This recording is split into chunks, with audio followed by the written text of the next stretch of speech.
ভালো করে concealer আইলিডে use করার পরেই আজকে আমি আমার এই আইশ্যাডো প্যালেটের গ্লিটারি শেডটা বাদ দিয়ে ব্ল্যাক আর দুটো ব্রাউন দিয়ে আমি আমার আই মেকআপটা করব, আর সেটাই আমি তোমাদের সাথে শেয়ার করছি।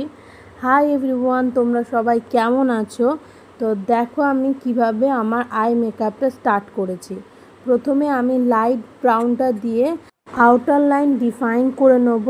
তারপরে সরু ব্রাশটা দিয়ে আমি ব্ল্যাক আইশ্যাডোটা আমি ইউজ করছি, অল্প অল্প করে ইউজ করব, একসাথে ইউজ করব না, যদি প্রয়োজন হয় পরে ফের আবার যেমন আইলাইনার পরও সেই পজিশানে আবার দেব, দিয়ে তারপরে ব্লেন্ড করব।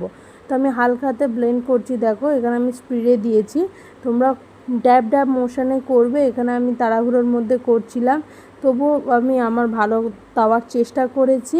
তো দেখো এরকম হালকা হাতে এরকম ড্যাব ড্যাব মোশনে করার পরে হালকা করে ব্লেন্ড করে নেবে ডিপ ব্রাউন দিয়ে।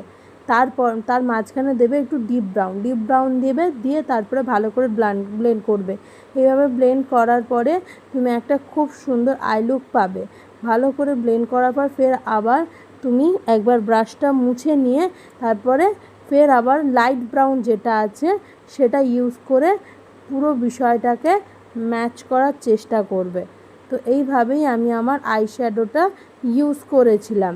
এই তিনটে আইশ্যাডো কালার দিয়ে আমি আমার এই লুকটা করেছিলাম। তারপরে আমি নিচে ভালো করে কনসিলার ইউজ করে ওপর নিচ ভালো করে তোমাদের যেভাবে কাজল লাগাও সেইভাবে লাগিয়ে নাও। ফের এবারে একবার ডিপ ব্রাউন, তারপরে হচ্ছে লাইট ব্রাউন, এইভাবে ইউজ করে আমার আই লুকটা পুরোপুরিভাবে কমপ্লিট করব। আর তারপরে আমাদের যদি মনে হয় যে কোথাও একটু বেশি কোথাও হয়ে গেছে, একটু কনসিলার ইউজ করতে হবে, তো ইউজ করতে পারো। আমি এখানে পাউডার দিয়ে আমার মেকআপটা সেট করে